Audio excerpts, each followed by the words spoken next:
ನಮಸ್ತೆ, ನಾನು ರವಿಹಂಜ್. ಈ ದಿನ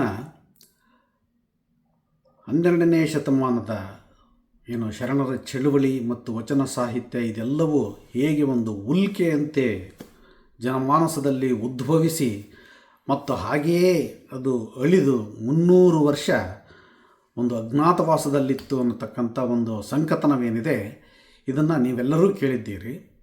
ಆದರೆ ಈ ಸಂಕಥನದ ಹಿಂದೆ ಯಾರಿಗೇ ಆಗಲಿ ಒಬ್ಬ ಸಾಮಾನ್ಯ ಒಂದು ಪ್ರಶ್ನೆ ಏನು ಹೇಳುತ್ತಪ್ಪ ಅಂದರೆ, ಪ್ರಪಂಚದ ಯಾವುದೇ ಮೂಲೆಯಲ್ಲಿ ಮತ್ತು ಯಾವುದೇ ಕಾಲಘಟ್ಟದಲ್ಲಿ ಏಕಕಾಲಕ್ಕೆ ನಮ್ಮಲ್ಲಿ ವಚನಕಾರರು ಶರಣ ಚಳವಳಿಯನ್ನು ಉದ್ಭವಿಸ್ತಲ್ಲ, ಇಷ್ಟೊಂದು ಸಂಖ್ಯೆಯ ಕವಿಗಳಾಗಲಿ ಅಥವಾ ಸಾಹಿತಿಗಳಾಗಲಿ ಅಥವಾ ಧಾರ್ಮಿಕ ಚಿಂತಕರಾಗಲಿ ಉದಯಿಸಿದ ಪುರಾವೆ ಎಲ್ಲಿಯೂ ಇಲ್ಲ.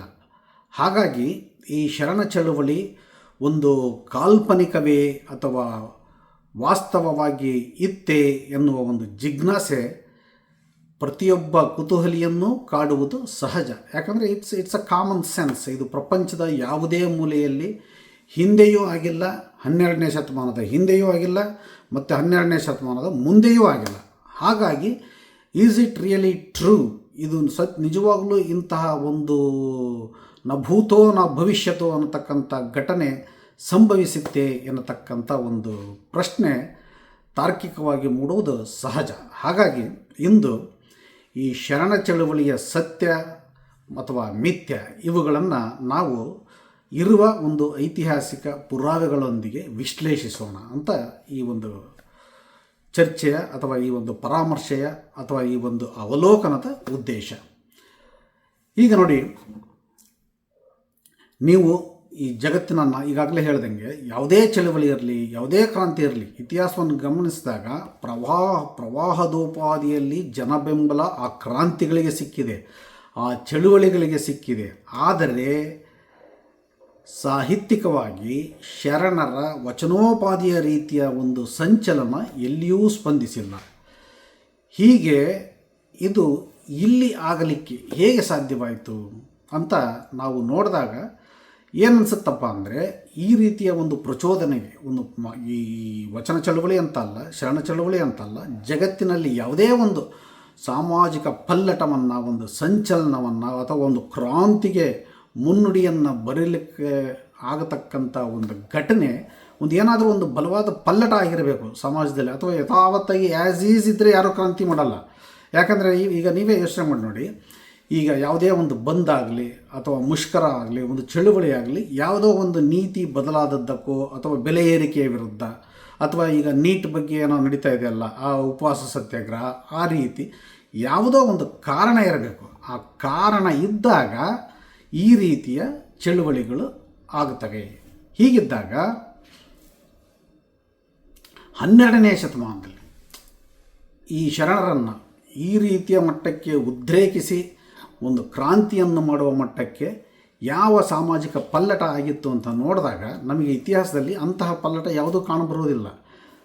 ಎಕ್ಸೆಪ್ಟ್ ಇಸ್ಲಾಂ ದಾಳಿಯಿಂದ ಈ ಸಾಮಾಜಿಕ ಪಲ್ಲಟ ಅಂದರೆ ಹುಟ್ಟಿನಿಂದ ಜಾತಿ ಅನ್ನತಕ್ಕಂಥದ್ದು ಒಂದು ಸೃಷ್ಟಿಯಾಯಿತು. ಯಾಕಂದರೆ ಆ ಇಸ್ಲಾಂ ದಾಳಿಕೋರರು ಬಂದರು, ಎಲ್ಲ ಧರ್ಮಗಳನ್ನು ಕೊಂದರು.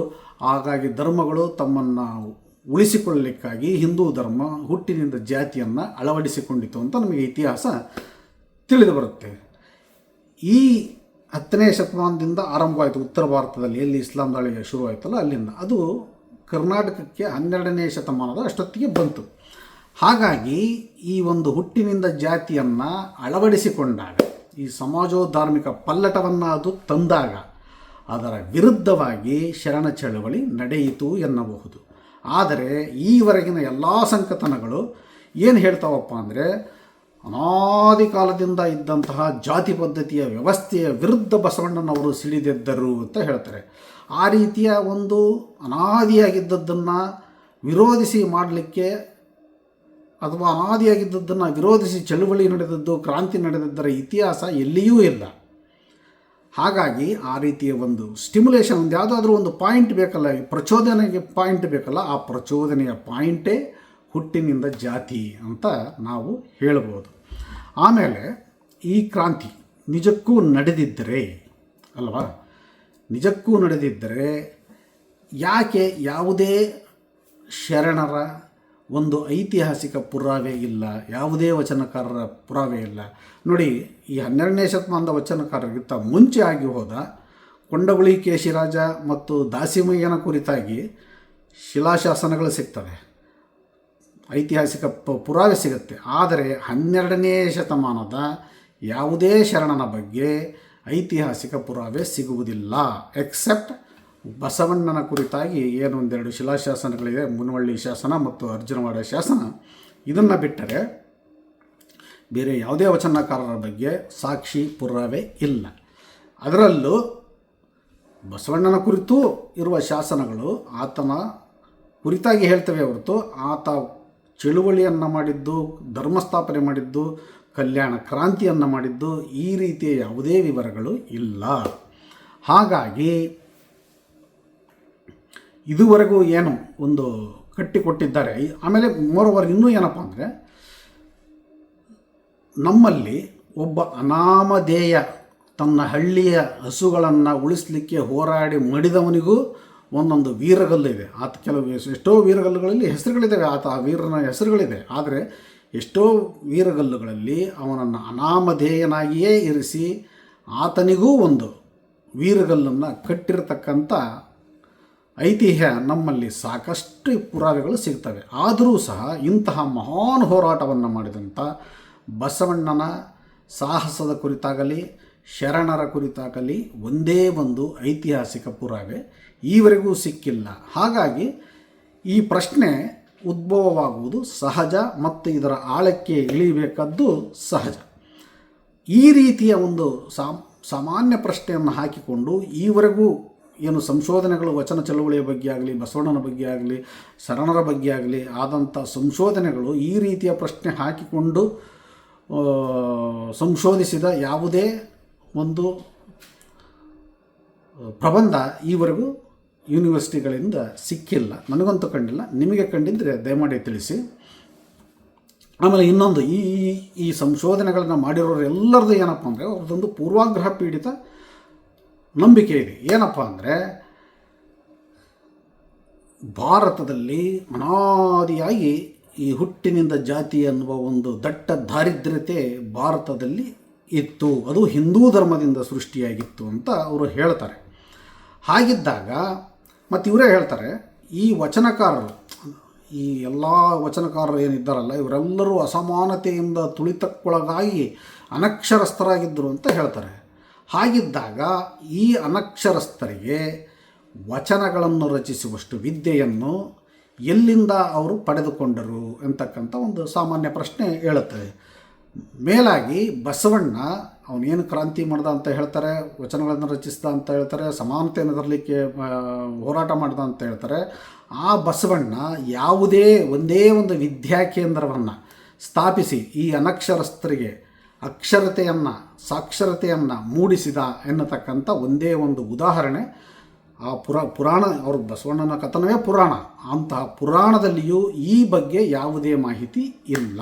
ಹಾಗಿದ್ದಾಗ ಇವರೆಲ್ಲರೂ ಹೇಗೆ ಸಾಕ್ಷರರಾದರು?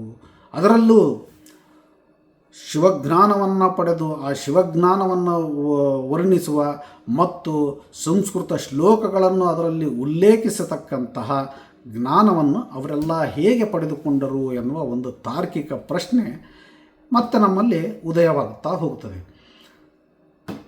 ಇನ್ನು ಇವರು ಹೇಳ್ತಾರೆ, ದಮನಿತ, ಶೋಷಿತ, ತುಳಿತಕ್ಕೊಳಗಾದವರು ಸಂಸ್ಕೃತವನ್ನು ಓದಿದರೆ ಅವರ ಕಿವಿಯಲ್ಲಿ ಕಾದ ಸೀಸವನ್ನು ಹಾಕ್ತಾಯಿದ್ರು, ಅವರಿಗೆ ವಿದ್ಯೆ ಇರಲಿಲ್ಲ ಅಂತ ಎಲ್ಲ ಹೇಳ್ತಾರೆ. ಆದರೆ ನೀವೇ ನೋಡಿ, ವ್ಯಾಸ, ವಾಲ್ಮೀಕಿ, ಕಾಳಿದಾಸ ಇವರು ಯಾರು? ಇವರು ಮೂಲಭೂತವಾಗಿ ಇವರೇ ಹೇಳತಕ್ಕಂತಹ ದಮನಿತ, ಶೋಷಿತ, ತುಳಿತ ವರ್ಗದ ಬೆಸ್ತ, ಬೇಡ, ಕುರಿಗಾಹಿಗಳಾಗಿದ್ದರು. ಮತ್ತು ಹಾಗಿದ್ದಾಗ ಅವರು ಹೇಗೆ ವಿದ್ಯೆಯನ್ನು ಕಲಿತು ಸಂಸ್ಕೃತದಲ್ಲಿ ಕೃತಿಗಳನ್ನು ರಚಿಸಿ ಮಟ್ಟಕ್ಕೆ ಅವರು ವಿದ್ಯಾವಂತರಾದರು, ಬುದ್ಧಿವಂತರಾದರು ಎನ್ನುವುದು ಏನು ಹೇಳ್ತದಪ್ಪ ಅಂದರೆ, ನಿಮಗೆ ಆಸಕ್ತಿ ಇದ್ದರೆ ಯಾವುದೇ ಜಾತಿಯಲ್ಲಿ ಹುಟ್ಟಿದ್ದರೂ ನೀವು ಓದಿ ವಿದ್ಯಾವಂತರಾಗಿ ಬ್ರಾಹ್ಮಣರಾಗಬಹುದಿತ್ತು ಎನ್ನುವುದನ್ನು ಈ 3 ಜನ ವ್ಯಕ್ತಿಗಳು ನಮ್ಮ ಮುಂದೆ ನಿದರ್ಶನವನ್ನು ನೀಡುತ್ತಾರೆ. ಆ ನೀಡುವುದರೊಂದಿಗೆ ಈ ನಮ್ಮ ಆಧುನಿಕ ಬುದ್ಧಿಜೀವಿಗಳು ಏನೋ ಒಂದು ಸಂಕಥನವನ್ನು ಕಟ್ಟಿಕೊಟ್ಟಿದ್ದಾರೆ, ಆ ಸಂಕಥನವನ್ನು ಚೂರು ಚೂರು ಮಾಡಿಬಿಡ್ತದೆ.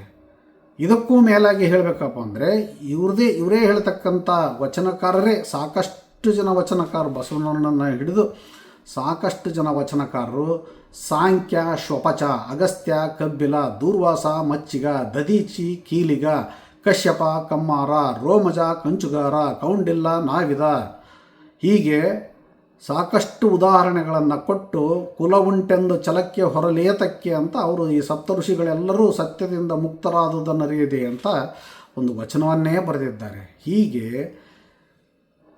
ಹಿಂದೂ ಧರ್ಮದಲ್ಲಿ ಹುಟ್ಟಿನಿಂದ ಜಾತಿ ಅನ್ನುವುದು ಸೃಷ್ಟಿಯಾದದ್ದು ಈ ಇಸ್ಲಾಂ ದಾಳಿಯಿಂದ ಉಂಟಾದ ಧಾರ್ಮಿಕ ನಿರ್ವಾತವನ್ನು ತುಂಬಲಿಕ್ಕೆಯೇ ಹೊರತು ಅದು ಅನಾದಿಯಾಗಿ ಇರಲಿಲ್ಲ ಎನ್ನುವುದನ್ನು ಕೇವಲ ವ್ಯಾಸ, ವಾಲ್ಮೀಕಿ, ಕಾಳಿದಾಸರಲ್ಲದೆ ಈ ಸಪ್ತ ಋಷಿಗಳೂ ಸಹ ಅದನ್ನು ಸಾಧಿಸಿದವರೇ ಅಂತ ವಚನಕಾರರೇ ಒಂದು ಉದಾಹರಣೆಯನ್ನು ಕೊಡ್ತಾರೆ.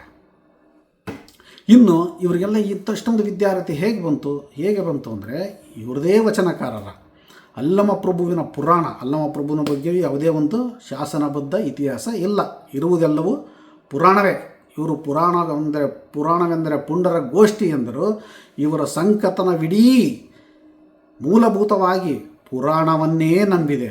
ಈ ಪುರಾಣಗಳ ಆಚೆಯ ಐತಿಹಾಸಿಕ ಸಂಗತಿಗಳನ್ನು ತಾಳೆ ಹಾಕಿ ಈ ಪುರಾಣಗಳು ಸತ್ಯವೇ ಅಸತ್ಯವೇ, ಇದರಲ್ಲಿ ಯಾವ ಅಂಶವನ್ನು ನಾವು ತೆಗೆದುಕೊಳ್ಳಬಹುದು, ಐತಿಹಾಸಿಕ ಪುರಾವೆಯಾಗಿ ಪರಿಗಣಿಸಬಹುದು. ಯಾವುದೇ ಒಂದು ಪುರಾಣವನ್ನು ಐತಿಹಾಸಿಕವಾಗಿ ಪರಿಗಣಿಸಬೇಕು ಅಂದರೆ ಅದಕ್ಕೆ ತಕ್ಕನಾದ ಅದೇ ಕಾಲಮಾನದಲ್ಲಿ ನಡೆದಂಥ ಘಟನೆಯ ಉಲ್ಲೇಖ ಈ ಪುರಾಣದಲ್ಲಿದ್ದರೆ ಆಗ ಅದನ್ನು ಹೌದು ಈ ಪುರಾಣದಲ್ಲಿರೋದು ಸರಿ ಅಂತ ನಾವು ಪರಿಗಣಿಸಬೇಕು. ಆದರೆ ಇವರು ಆ ರೀತಿಯ ಯಾವುದೇ ಒಂದು ತಾಳೆ ಹಾಕಿ ನೋಡ್ತಕ್ಕಂಥ ವಿಶ್ಲೇಷಣಾ ತಂತ್ರವನ್ನು ಬಳಸದೆ ಮೌಢ್ಯದಿಂದ ಪುರಾಣಗಳನ್ನೇ ಆಧಾರವಾಗಿಟ್ಟುಕೊಂಡು ತಮ್ಮ ಸಂಶೋಧನೆಯನ್ನು ಮಾಡಿ ಮತ್ತೆ ಭಂಡತನದಿಂದ ಪುರಾಣವೆಂದರೆ ಪುಂಡರ ಗೋಷ್ಠಿ ಅಂತ ಹೇಳ್ತಾರೆ. ಅಲ್ಲಿಗೆ ಇವರ ಸಂಶೋಧನೆಗಳೆಲ್ಲವೂ ಪುಂಡರ ಭಂಡರ ಗೋಷ್ಠಿ ಅಂತ ನಾವು ಹೇಳಬಹುದು.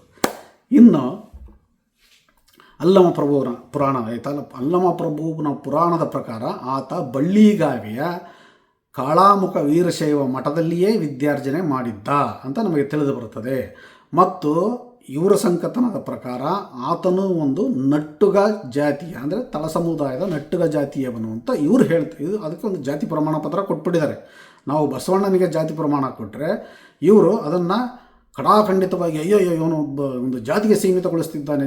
ಅರೆ ಇವರೇ ಬಸವಣ್ಣನ ಜಾತಿ ಬ್ರಾಹ್ಮಣ ಅಂತಂದು ಪುರಾಣದ ಮೇಲೆ ಪುಂಡರ ಗೋಷ್ಠಿಯ ಪುರಾಣದ ಆಧಾರವಾಗಿ ಸಂಕಥನಗಳನ್ನು ಬರೆದು ಪುಸ್ತಕ ಪಠ್ಯಗಳಲ್ಲಿ ಆತ ಬ್ರಾಹ್ಮಣ ಅಂತಂದು ತುರುಕಿರುವಾಗ ನಾವು ಸತ್ಯದ ಆಧಾರದ ಮೇಲೆ ಆತ ಇಂಥ ಜಾತಿಯವನಾಗಿದ್ದ ಅಂತ ನಾವು ಹೇಳಿದರೆ ಅದು ತಪ್ಪೆನಿಸುತ್ತದೆ ಇವರಿಗೆ. ಯಾಕೆಂದರೆ ಇವ್ರನ್ನ ಪ್ರಶ್ನೆ ಮಾಡಿಬಿಟ್ರೆ, ನೀವು ಯಾರಾದರೂ ಈ ಲಿಂಗಾಹತಿಗಳು ಅಂತ ಏನು ಬ್ರ್ಯಾಂಡ್ ಆಗಿದ್ದಾರೆ ಇವ್ರನ್ನ ಪ್ರಶ್ನೆ ಮಾಡಿ, ಅವರನ್ನು ಪ್ರಶ್ನೆ ಮಾಡಿದ ತಕ್ಷಣ ಅವರು ಮಾಡುವುದು ನಿಮ್ಮ ಮೇಲೆ ಒಂದು ವೈಯಕ್ತಿಕ ಆಪಾದನೆಯನ್ನು.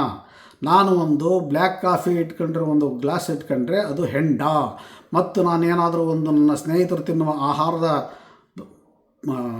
ಚಿತ್ರವನ್ನು ಹಾಕಿದರೆ ಇವನು ಮಾಂಸಭಕ್ಷಕ, ಇವನು ಕುಡುಕ, ಈತ ವ್ಯಭಿಚಾರಿ ಅಂತಕ್ಕಂಥ ಒಂದು ವೈಯಕ್ತಿಕ ದಾಳಿಯನ್ನು ಮಾಡ್ತಾರೆ ಹೊರತು ವಸ್ತುನಿಷ್ಠವಾಗಿ ಇವರು ಏನನ್ನೂ ಮಾತನಾಡಲರು. ಏಕಪ್ಪ ಅಂದರೆ ಇವರ ಇವರ ಬಂಡರ ಸಿದ್ಧಾಂತವೇ ಪುಂಡರ ಗೋಷ್ಠಿಯ ಆಧಾರಿತ.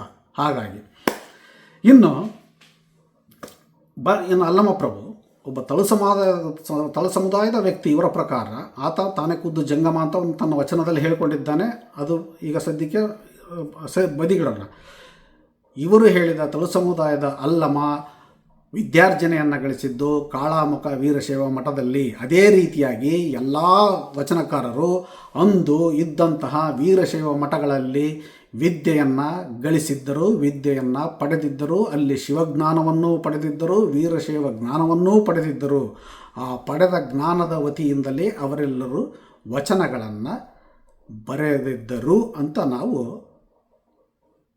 ಸಿದ್ಧಾಂತವನ್ನು ನಿರೂಪಿಸಬಹುದು. ಯಾಕಪ್ಪ ಅಂದರೆ ಈ ಸಿದ್ಧಾಂತ ಇಟ್ ಇಸ್ ಸ್ಟಿಲ್ ಇದಕ್ಕೆ ಯಾವುದೇ ಸಾಕ್ಷ್ಯ ಇಲ್ಲ ಅಂದ್ರೂ ವಚನಗಳು ಇದ್ದಾವೆ ಎನ್ನುವುದನ್ನು ಮತ್ತು ಆ ಕಾಲಮಾನದಲ್ಲಿ ಇದ್ದಂತಹ ಇತಿಹಾಸವನ್ನು ತಾಳೆ ಹಾಕಿ ನೋಡಿದಾಗ ಇವರಿಗೆ ಈ ರೀತಿ ಒಂದು ಶಿಕ್ಷಣ ಸಿಕ್ಕು ಅವರು ವಚನಗಳನ್ನು ಬರೆದಿರಬಹುದು ಅಂತ. ಇಟ್ ಡಸಂಟ್ ಮೀನ್ ಹಾಗೆ ಹೇಳಿದೆ ಅಂತಂದರೆ ವಚನಕಾರರೆಲ್ಲರೂ ವಚನನ ಅವರೇ ಬರೆದಿದ್ದರು ಎನ್ನುವುದು ಸಾಬೀತಾಗುವುದಿಲ್ಲ. ಯಾಕಂದರೆ ಯಾವುದೇ ಇತರೆ ಐತಿಹಾಸಿಕ ಪುರಾವೆ ಇದಕ್ಕಿಲ್ಲ.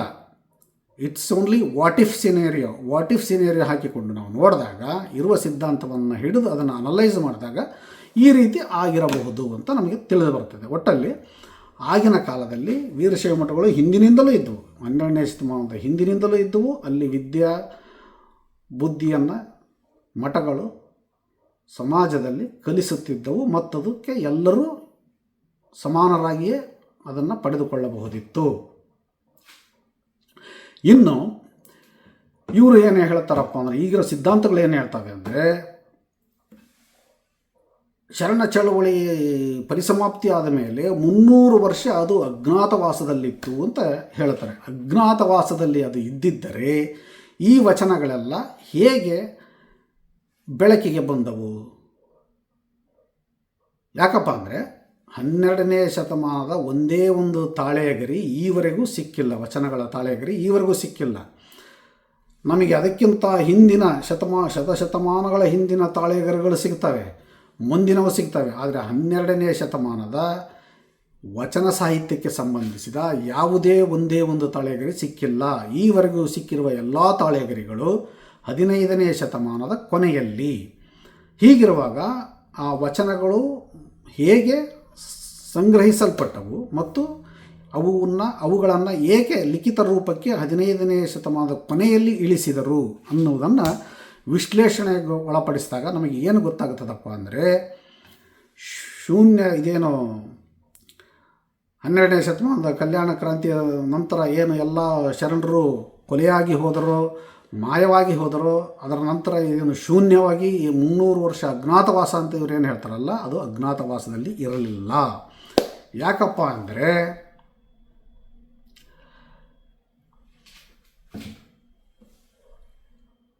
ಅಲ್ಲಮ ಚನ್ನಬಸವೇಶ್ವರ ಮತ್ತು ಸಿದ್ದರಾಮರ ನಂತರದ ಯಡಿಯೂರು ಸಿದ್ಧಲಿಂಗೇಶ್ವರ ಏನು ಬಂದ್ರಲ್ಲ, ಅದರ ನಡುವೆ ಏನು 300 ವರ್ಷ ಅಂತ ಇವರು ಹೇಳ್ತಾರಲ್ಲ, ಆ 300 ವರ್ಷಗಳ ಕಾಲ ಶೂನ್ಯ ಪೀಠ ಖಾಲಿ ಇರಲಿಲ್ಲ. ಅದರಲ್ಲಿ ಕುಳಿತವರು ಅನಾದಿ ಗಣನಾಥ, ಆದಿಗಣೇಶ್ವರ, ನಿರ್ಮಾಯ ಗಣೇಶ್ವರ, ನಿರಂಜನ ಸ್ವಾಮಿ, ಜ್ಞಾನಾನಂದ, ಆತ್ಮಗಣವರ, ಅಧ್ಯಾತ್ಮಗಣನಾಥ, ರುದ್ರಮುನಿ, ಬಸವಪ್ರಭು, ಆದಿಲಿಂಗ, ಚನ್ನವೀರ, ಗೋಸಲ ಸಿದ್ದೇಶ್ವರ, ಶಂಕರಾಚಾರ್ಯ, ದಿವ್ಯಲಿಂಗೇಶ್ವರ ಮತ್ತು ಚನ್ನಬಸವರಾಜೇಂದ್ರರು. ಇಷ್ಟು ಜನ ಸಿದ್ದರಾಮರ ನಂತರ ಆಗಿ ಹೋದಂಥ ಶೂನ್ಯಪೀಠದ ಅಧ್ಯಕ್ಷರು. ಅವರ ನಂತರವೇ ಬಂದವರು ಯಡಿಯೂರು ಶ್ರೀ ಸಿದ್ಧಲಿಂಗೇಶ್ವರರು ಅಂತ ನಮಗೆ ಆ ಶೂನ್ಯಪೀಠದ ಇತಿಹಾಸದ ಗ್ರಂಥ ತಿಳಿಸುತ್ತದೆ.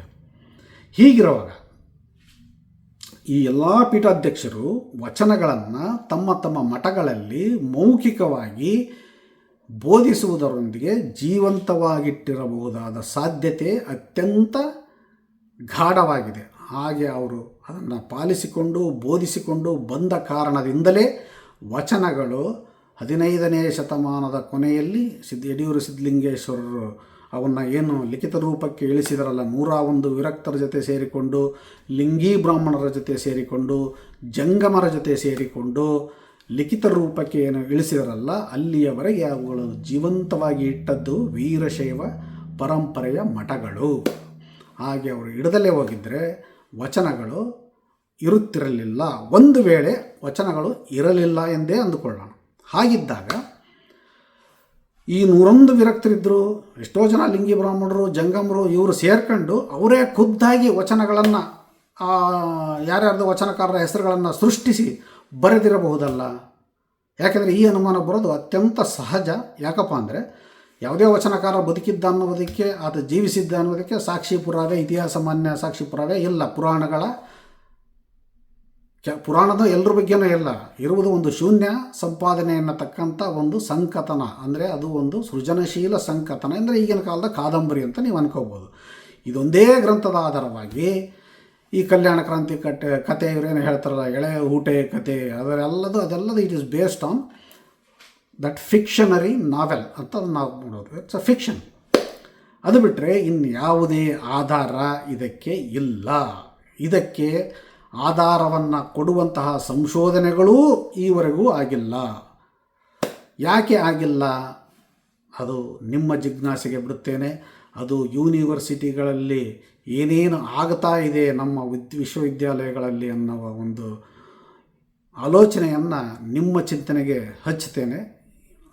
ತಾವೇ ಈ ಸತ್ಯಾಸತ್ಯತೆಯನ್ನು ಕಂಡುಕೊಳ್ಳಿ. ಯೂನಿವರ್ಸಿಟಿಗಳಲ್ಲಿ ಏನಾಗ್ತಾ ಇದೆ ಅಂತಕ್ಕಂಥದ್ದನ್ನು ನಾನು ಕಂಡ ಹಾಗೆ ಯೂನಿವರ್ಸಿಟಿಗಳಲ್ಲಿ PhD ಮಾಡ್ತಕ್ಕಂಥ ವಿದ್ಯಾರ್ಥಿಗಳನ್ನು ಅವರ ಗೈಡ್ಗಳು, ಅವರ ಪ್ರೊಫೆಸರ್ಗಳು ಅವರ ಮನೆಯಲ್ಲಿ ಕಸ ತೊಳೆಯಲಿಕ್ಕೆ, ಮುಸುರೆ ತೊಳೆಯಲಿಕ್ಕೆ, ಪಾತ್ರೆ ತೊಳೆಯಲಿಕ್ಕೆ, ಅಥವಾ ಅವರ ಫೋನ್ ಬಿಲ್ ಕಟ್ಟಿ ಬರೋದಕ್ಕೆ, ತರಕಾರಿ ತರಲಿಕ್ಕೆ ಇಂತಹ ಒಬ್ಬ ಮನೆಗೆಲಸದ ಆಳಾಗಿ ಅವನನ್ನು 5 ವರ್ಷ ರುಬ್ಬಿ ನಂತರ ಅವನಿಗೊಂದು PhD ಕೊಟ್ಟು ಕಳಿಸ್ತಾರೆ.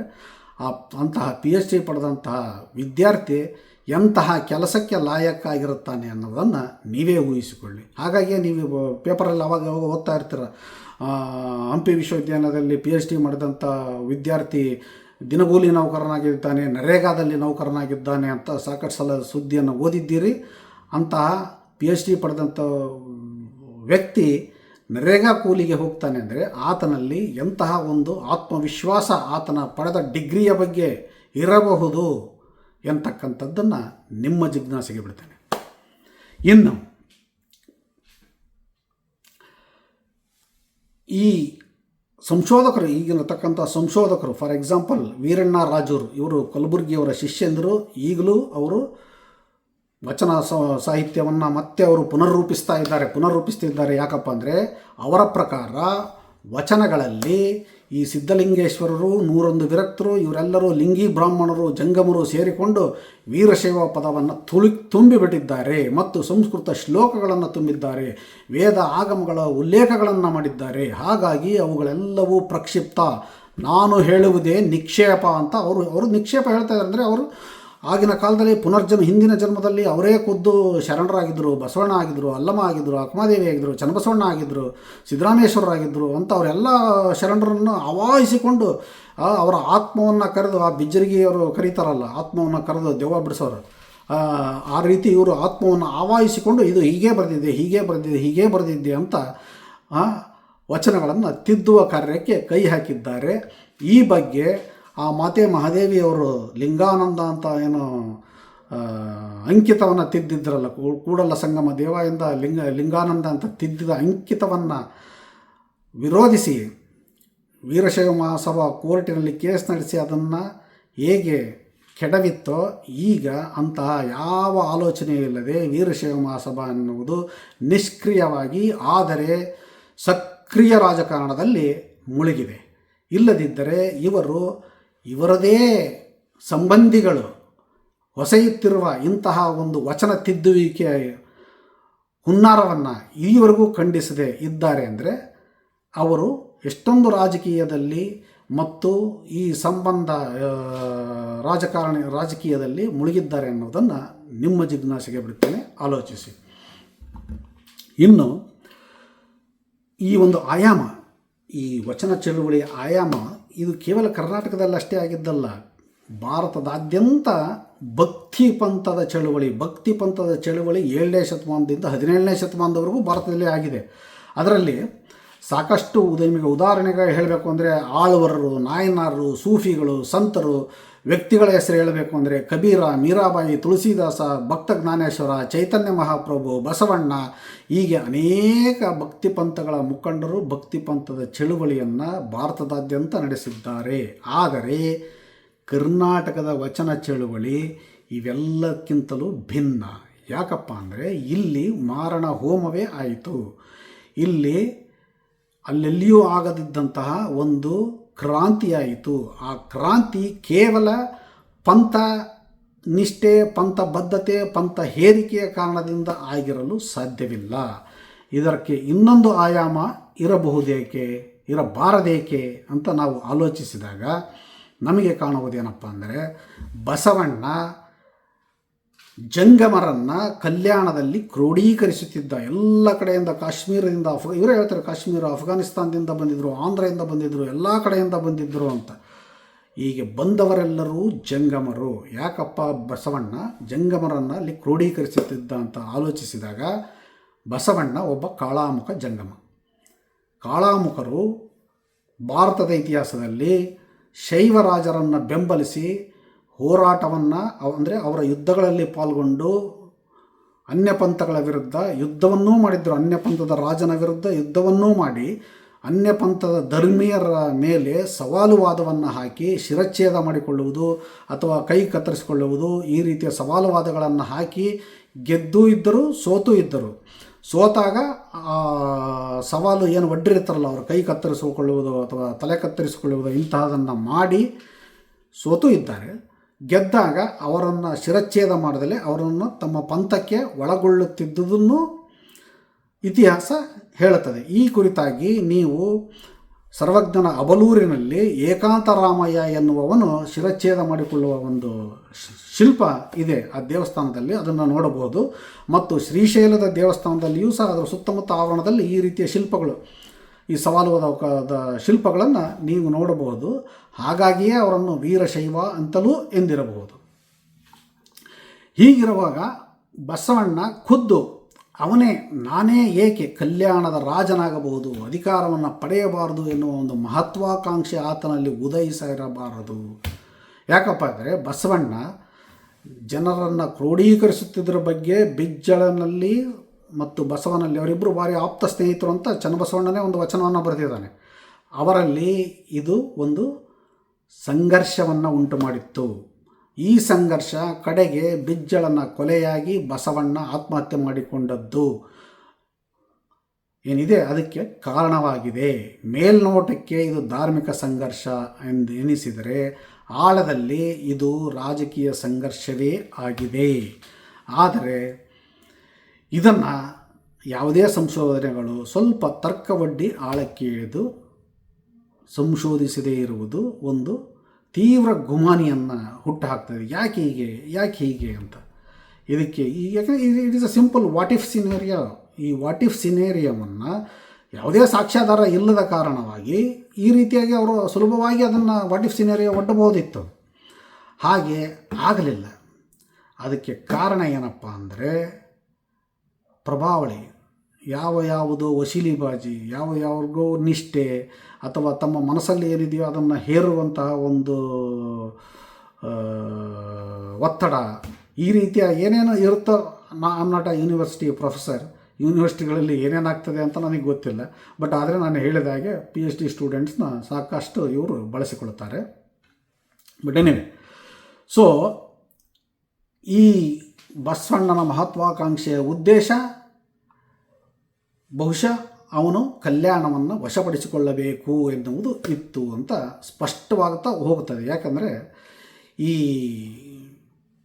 ಕ್ರಾಂತಿಯನ್ನು ಮಾಡಿದ್ರಲ್ಲ ಇವರು, ಈ ಕ್ರಾಂತಿಯಲ್ಲಿ ಬಿಜ್ಜಳ ಆಲ್ರೆಡಿ ಕೊಲೆಯಾಗೋಗಿದ್ದ, ಅವನ ಮಗ ಸೋಮೇಶ ಈಗ ಬಸವಣ್ಣ ಮತ್ತು ಇವರು ಈ ಮಧುವರಸನ ಮತ್ತು ಹರಳಯ್ಯನ ಮಕ್ಕಳ ಮದುವೆ ಏನಿದೆಯಲ್ಲ, ಈ ಮದುವೆ ಹಿನ್ನೆಲೆಯಲ್ಲಿ ಇವರು ಏನೋ ಒಂದು ದೊಡ್ಡ ಪಿತೂರಿ ನಡೆಸಿದ್ದಾರೆ ಅಂತ ಇವನು ಸೋಮೇಶ ಇದು ಒಂದು ಆಪರ್ಚುನಿಟಿ ಅಂತ ಅವ್ರನ್ನ ಶರಣರನ್ನೆಲ್ಲ ಕೊಲ್ಲಲಿಕ್ಕೆ ಇದೊಂದು ಆಪರ್ಚುನಿಟಿ ಅಂತ ಬಳಸಿ ಆತ ಶರಣರೆಲ್ಲರನ್ನೂ ಕೊಂದ ಮತ್ತು ಬಸವಣ್ಣ ಆತ್ಮಹತ್ಯೆ ಮಾಡಿಕೊಂಡ ಅಂತ ಪುರಾಣಗಳ ಮೂಲಕ ತಿಳಿದು ಬರುತ್ತದೆ. ಅಲ್ಲಿ ಹರಳಯ್ಯ ಮಧುವಯ್ಯನ ಮಕ್ಕಳ ಜಾತಕ ಹೊಂದಿತ್ತೋ ಇಲ್ಲವೋ, ಈ ರಾಜಗುರು ಧರ್ಮಕಾರಣ ಎನ್ನುವ ಈ 3 ನಕ್ಷತ್ರಗಳ ಧ್ರುವೀಕರಣಗೊಂಡು ಅವರ ಜಾತಕಗಳು ಹೊಂದಿ ಹರಳಯ್ಯ ಮಧುವಯ್ಯನ ಮಕ್ಕಳ ಕಲ್ಯಾಣದ ಕ್ರಾಂತಿಯನ್ನೇ ಪರಿಸಮಾಪ್ತಿಗೊಳಿಸಿತು, ಶರಣರನ್ನು ಮರಣಕ್ಕೆ ಒಡ್ಡಿತು. ಹೀಗೆ ಮರಣಕ್ಕೆ ಒಡ್ಡಿತು ಅಂದರೆ ಅಲ್ಲಮನೆ ತನ್ನ ಒಂದು ವಚನದಲ್ಲಿ ಎಲ್ಲ ಶರಣರಿಗೂ ನಿರ್ದೇಶನವನ್ನು ಕೊಡ್ತಾನೆ, ಆತ್ಮಹತ್ಯೆ ಮಾಡಿಕೊಳ್ಳಿ ಎನ್ನುವ ನಿರ್ದೇಶನವನ್ನು ಕೊಡ್ತಾನೆ. ಈ ವಚನ ಯಾವುದು ಅಂತ ನನ್ನ ಹಿಂದಿನ ಕಲ್ಯಾಣ ಕ್ರಾಂತಿಯ ಕುರಿತಾದ ಪರಾಮರ್ಶೆ ವಿಡಿಯೋದಲ್ಲಿ ನೀವು ನೋಡಬಹುದು. ಅದರಲ್ಲಿ ನೇರವಾಗಿ ಅಲ್ಲಮಪ್ರಭು ನಿರ್ದೇಶನವನ್ನು ಕೊಡ್ತಾನೆ. ನೀವು ಬಸವಣ್ಣ, ನೀವು ಸಂಗಮದಲ್ಲಿ ಐಕ್ಯವಾಗಿ, ಸಿದ್ದರಾಮೇಶ್ವರೇ ನೀವು ಅಲ್ಲಿ ಹೋಗಿ ಐಕ್ಯರಾಗಿ, ನೀವು ಇಲ್ಲಿ ಹೋಗಿ ಬಯಲಾಗ್ರಿ, ನಾನು ಶ್ರೀಶೈಲಕ್ಕೆ ಹೋಗಿ ಬಯಲಾಗುವೆ ಅಂತ ನೇರವಾಗಿ ಅವನು ನಿರ್ದೇಶನವನ್ನು ಕೊಟ್ಟಿದ್ದಾನೆ ಆ ವಚನದಲ್ಲಿ. ಹೀಗೆ ಅದಲ್ಲದೆ ಬಿಜ್ಜಳರಾಯನ ಚರಿತ ಅಂತ ಒಂದು ಜೈನ ಪುರಾಣ ಇದೆ. ಆ ಜೈನ ಪುರಾಣದಲ್ಲಿ ಸ್ಪಷ್ಟವಾಗಿ ಬಸವಣ್ಣನು ಆತ್ಮಹತ್ಯೆ ಮಾಡಿಕೊಂಡ ಎಂದು ಹೇಳಿದ್ದರೆ, ಬಸವ ಪುರಾಣ ನಮ್ಮ ರಗಳೆಯಲ್ಲಿ ಸಂಗಮನಲ್ಲಿ ಐಕ್ಯನಾದನು ಬಸವಣ್ಣ ಅಂತ ಹೇಳ್ತಾರೆ. ಯಾಕಪ್ಪ ಅಂದರೆ ವೀರಶೈವರಲ್ಲಿ ಆತ ಕೊಲೆಯಾಗಿರಲಿ, ಆತ್ಮಹತ್ಯೆ ಮಾಡಿಕೊಂಡಿರಲಿ, ಅಪಘಾತದಲ್ಲಿ ಮಡಿದಿರಲಿ ಅಥವಾ ನ್ಯಾಚುರಲ್ಲಾಗಿ ತೀರಿಕೊಂಡಿರಲಿ, ಆತನನ್ನು ಐಕ್ಯನಾದನು, ಲಿಂಗೈಕ್ಯನಾದನು ಅಂತ ಹೇಳುವುದು ವೀರಶೈವ ಧರ್ಮದ ಒಂದು ಪದ್ಧತಿ. ಆ ಪದ್ಧತಿಗನುಗುಣವಾಗಿ ಪುರಾಣಗಳಲ್ಲಿ ಬಸವಣ್ಣ ಸಂಗಮದಲ್ಲಿ ಐಕ್ಯನಾದನು ಅಂತ ಹೇಳಿದೆ ಅಷ್ಟೆ. ಇನ್ನು ಈ ಮಹತ್ವಾಕಾಂಕ್ಷಿ ಬಸವಣ್ಣನ ಹಿನ್ನೆಲೆಯಲ್ಲಿ ನೀವು ಜಗತ್ತಿನ ಯಾವುದೇ ಮಹತ್ವಾಕಾಂಕ್ಷಿಯನ್ನು ನೋಡಿ, ಕ್ರಾಂತಿಕಾರಿ ಮಹತ್ವಾಕಾಂಕ್ಷಿಗಳಾದ ಜರ್ಮನಿಯ ಹಿಟ್ಲರ್, ಚಿಲೆಯ ಹೋಸೆ ಮ್ಯಾನ್ಯಲ್, ಸ್ಯಾಲ್ವಡೋರ್ ಅಲ್ಲಂಡೆ, ಬ್ರೆಜಿಲಿನ ಗೆಚಿಲಿಯೋ ವರ್ಗಸ್, ಜಾರ್ಜಿಯಾದ ಜುಯಾದ ಗಮಸ್ವ ಕುರ್ದಿಯಾ, ಹೀಗೆ ಆತ್ಮಹತ್ಯೆ ಮಾಡಿಕೊಂಡ ಮಹತ್ವಾಕಾಂಕ್ಷಿ ಕ್ರಾಂತಿಕಾರಿಗಳ ಪಟ್ಟಿ ಬೆಳೆಯುತ್ತಾ ಹೋಗುತ್ತದೆ. ಮತ್ತು ಇದು ಕಾಲಾತೀತವಾಗಿ ಕ್ರಿಸ್ತಪೂರ್ವ 11ನೇ ಶತಮಾನದ ಚೀನಿ ಶಾಂಗ್ ವಂಶಸ್ಥ ಚಕ್ರವರ್ತಿ, ಅವನ ಹೆಸರು ಶೂ ಅಂತ, ಶೂ ಚಕ್ರವರ್ತಿ, 9ನೇ ಕ್ರಿಸ್ತಶಕ 9ನೇ ಶತಮಾನದ ಇಸ್ರೇಲಿನ ದೊರೆಯಾದ ಜಿಮ್ರಿ ಮತ್ತು ಈಗಿನ ಕ್ರಿಸ್ತಶಕ 2019ರ ಇಸ್ಲಾಮಿಕ್ ಸ್ಟೇಟ್ ಮುಖ್ಯಸ್ಥನಾದ ಅಬೂ ಬಕ್ರ್ ಅಲ್ ಬಗ್ದಾದಿ ಮತ್ತು ಪೆರು ದೇಶದ ಮುಖ್ಯಸ್ಥನಾಗಿದ್ದ ಅಲನ್ ಗಾರ್ಸಿಯಾ ಪೆರೇಜ್, ಹೀಗೆ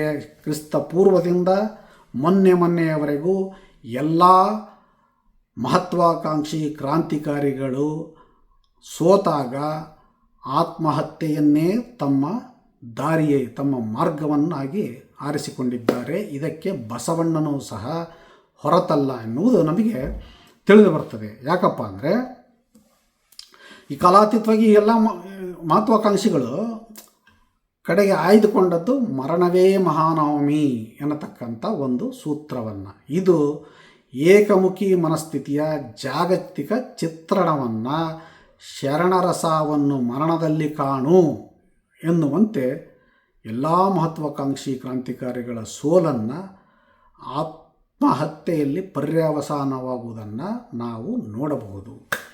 ಈ ತಾರ್ಕಿಕ ಆಯಾಮದಲ್ಲಿ ಬಸವಣ್ಣನ ಚರಿತ್ರೆಯನ್ನು ಈವರೆಗೆ ಯಾಕೆ ಯಾವ ಸಂಶೋಧನೆಗಳು ನೋಡಿಲ್ಲ ಎಂದು ಆಲೋಚಿಸಿದಾಗ ಅದೆಷ್ಟು ಪೂರ್ವಾಗ್ರಹಗಳು ಅವರು ಮಾಡಿರ್ತಕ್ಕಂಥ ಸಂಶೋಧನೆಗಳಲ್ಲಿವೆ ಮತ್ತು ಇಂತಹ ಸಂಶೋಧನೆಯನ್ನು ಮಾಡಬಾರದು ಎನ್ನುವುದನ್ನು ತಡೆದಿವೆ ಎನ್ನುವ ಒಂದು ಹೊಳಹನ್ನು ನಿಮ್ಮ ಮುಂದೆ ಈ ದಿನ ಇಡ್ತಾ ಇದ್ದೇನೆ.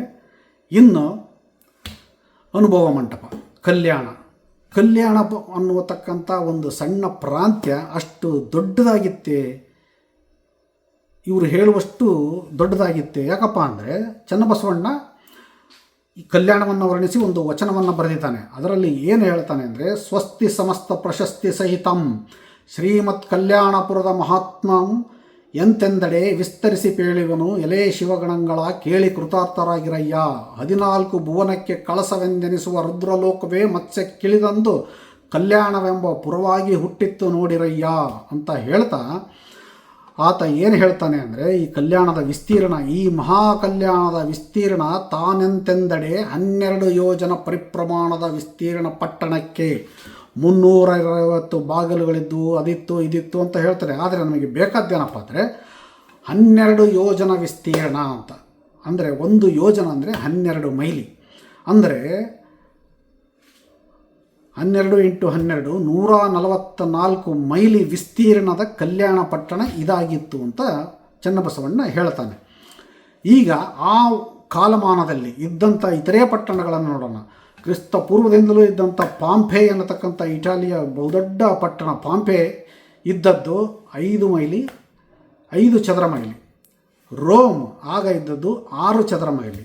ನಮ್ಮದೇ ಆದ ಮೊಘಲರ ಕಾಲದಲ್ಲಿದ್ದಂಥ ದೆಹಲಿ 12ನೇ ಶತಮಾನಕ್ಕೂ ಹಿಂದೆ 10ನೇ ಶತಮಾನದಲ್ಲಿ ಮತ್ತು 12ನೇ ಶತಮಾನದ ನಂತರ ಮೊಘಲರು ಆಗಿ ಹೋಗುವವರೆಗೂ ಇದ್ದದ್ದು 6 ಚದರ ಮೈಲಿ.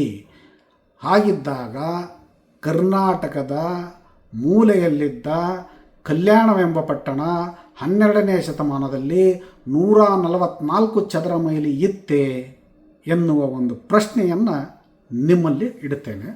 ಒಂದು ವೇಳೆ ಇದು ಇಷ್ಟು ದೊಡ್ಡ ಪಟ್ಟಣವೇ ಆಗಿದ್ದರೆ ಅಲ್ಲಿ ಏಕೆ, ಈಗ ನೋಡಿ ಡೆಲ್ಲಿ ಆಗಲಿ ಪಾಂಪೆ ಆಗಲಿ ಎಂಥದ್ದು ಬೇಡ, ನಮ್ಮದೇ ಬಳ್ಳಿಗಾವಿಯಲ್ಲಿ ಈಗಲೂ ನೀವು ಅಲ್ಲಿರತಕ್ಕಂಥ ನಿವಾಸಿಗಳು ಹೊಸ ಮನೆಯನ್ನು ಕಟ್ಟುವಂತಿಲ್ಲ, ಇರುವ ಮನೆಯನ್ನು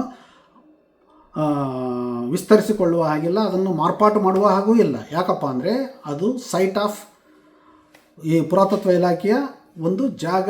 ಅಲ್ಲಿ ಹೊಸ ಮನೆ ಕಟ್ಟುವುದಾಗಲಿ ಇರುವ ಮನೆಯನ್ನು ತಿದ್ದುವುದಾಗಲಿ ಮಾಡಬಾರ್ದು ಅಂತಕ್ಕಂಥ ಒಂದು ನಿಯಮವಿದೆ. ಹೀಗಿರುವಾಗ ಕಲ್ಯಾಣದಲ್ಲಿ ಇಷ್ಟೆಲ್ಲ ಬಹುದೊಡ್ಡ ಕಲ್ಯಾಣದಲ್ಲಿ ಎಷ್ಟೋ ಮನೆಗಳನ್ನು ಕಟ್ಟಿದ್ದಾರೆ. ಅಲ್ಲಿ ಪಾಯವನ್ನು ತೋಡುವಾಗ ಯಾವುದಾದ್ರೂ ಒಂದು ಪುರಾತತ್ವ ಉತ್ಖನನದ ವಿಷಯ ಅಲ್ಲಿ ದೊರಕಿತ್ತೆ? ಇಲ್ಲ. ಏಕೆ ಸಿಕ್ಕಿಲ್ಲ? ಇಷ್ಟೆಲ್ಲ ಕ್ರಾಂತಿಯನ್ನು ಮಾಡಿದಂಥ, ಇಷ್ಟೆಲ್ಲ ದೊಡ್ಡ ಪಟ್ಟಣವಾಗಿದ್ದಂಥ, ಎಷ್ಟೋ ಲಕ್ಷ ಮಠಗಳಿದ್ವು, ಎಷ್ಟೋ ಸಾವಿರ ಬಾಗಿಲುಗಳಿದ್ವು, ದೋರ್ಬಾಗಿಲುಗಳಿದ್ವಂತೆ, ಎಷ್ಟೋ ಸಾವಿರ ಚೋರಗುಂಡಿಗಳಿದ್ವಂತೆ, ಅಂದರೆ ಗೂಢಚಾರರು ಬಂದು ಹೋಗಲಿಕ್ಕೆ. ಇಂತಹ ವೈಭವದ ಕಲ್ಯಾಣದಲ್ಲಿ ಏಕೆ ಒಂದೇ ಒಂದು ಉತ್ಖನನದ ವಿಷಯ ಬಂದಿಲ್ಲ ಎನ್ನುವ ಒಂದು ಜಿಜ್ಞಾಸೆ, ಒಂದು ಯಕ್ಷ ಪ್ರಶ್ನೆ ನಿಮ್ಮಲ್ಲಿ, ನನ್ನಲ್ಲಿ, ಎಲ್ಲರಲ್ಲೂ ಮೂಡುವುದು ಸಹಜ. ಈಗ ಬಸವಣ್ಣನೇ ಹೇಳಿದ್ದಾನೆ, ಸ್ಥಾವರಕ್ಕಳಿವುಂಟು ಜಂಗಮಕ್ಕಳಿವಿಲ್ಲ ಅಂತ. ಹಾಗಿದ್ದಾಗ ಈ ಪಟ್ಟಣದಲ್ಲಿ ಯಾವ ಉತ್ಖನನದ ಪುರಾತತ್ವ ಇಲಾಖೆಯ ಪುರಾವೆಯೂ ಸಿಕ್ಕದ ಈ ಪಟ್ಟಣದಲ್ಲಿ ಈಗ 600 ಕೋಟಿ ವೆಚ್ಚದ ಒಂದು ಬೃಹತ್ ಸ್ಥಾವರವನ್ನು ಕಟ್ಟುತ್ತಿದ್ದಾರೆ. ಅದರ ಒಂದು 10 ಕೋಟಿ, 600 ಕೋಟಿ, ಒಂದು 10 ಕೋಟಿಯನ್ನು ವೆಚ್ಚ ಮಾಡಿದ್ದರೆ, ಉತ್ಖನನ ಮಾಡಿಸಿದ್ದರೆ ಅಲ್ಲಿ ಕಲ್ಯಾಣದಲ್ಲಿ ಏನಾದರೂ ಕಲ್ಯಾಣ ಕ್ರಾಂತಿಯ ಕುರಿತಾದ, ಶರಣರ ಚಳವಳಿಯ ಕುರಿತಾದ ಸಾಕ್ಷ್ಯ ಸಿಗುತ್ತದೆಯೇ ಅಂತ ನೋಡಬಹುದಿತ್ತು. ಅದನ್ನು ಮಾಡಿಸಿಲ್ಲ ಎಂದರೆ ಅಲ್ಲಿ ಏನೂ ಇಲ್ಲ, ಹಾಗಾಗಿ ಅದನ್ನು ಮಾಡಿಸಿಯೂ ಇಲ್ಲ. ಮೊದಲನೇದಾಗಿ ಅಲ್ಲಿ ಏನೂ ಇಲ್ಲ ಎನ್ನುವುದು ತಿಳಿದು ಬರುತ್ತದೆ. ಈ ಹಿನ್ನೆಲೆಯಲ್ಲಿ, ಈ ಎಲ್ಲ ಹಿನ್ನೆಲೆಯಲ್ಲಿ ಶರಣ ಚಳುವಳಿ, ವಚನ ಚಳುವಳಿ ಇದೆಲ್ಲವೂ ಸದ್ಯಕ್ಕೆ ಒಂದು ಶೂನ್ಯ ಸಂಪಾದನೆ ಅನ್ನತಕ್ಕಂಥ ಒಂದು ಕಾಲ್ಪನಿಕ ಸೃಜನಶೀಲ ಕಾದಂಬರಿ ರೂಪದ ಕೃತಿಯ ಸಂಶೋಧನೆಯ ಮೊಹರು ಹೊತ್ತ ಒಂದು ಹುನ್ನಾರ ಅಂತ ನಾವು ಹೇಳಬಹುದು. ಈ ಹುನ್ನಾರವನ್ನು ನೈಜೀಕರಿಸಬೇಕಾದರೆ ಇದಕ್ಕೆ ಇನ್ನೂ ಅತ್ಯಂತ ಪ್ರಾಮಾಣಿಕ ಸಂಶೋಧನೆಗಳು ಅಗತ್ಯ. ಅದರ ಅಗತ್ಯ ಅತ್ಯಂತ ಹೆಚ್ಚಿದೆ ಅಂತ ಹೇಳ್ತಾ ಉಳಿದದ್ದನ್ನು ನಿಮ್ಮ ಚಿಂತನೆಗೆ, ನಿಮ್ಮ ಜಿಜ್ಞಾಸೆಗೆ ಬಿಡ್ತೇನೆ. ನಮಸ್ಕಾರ.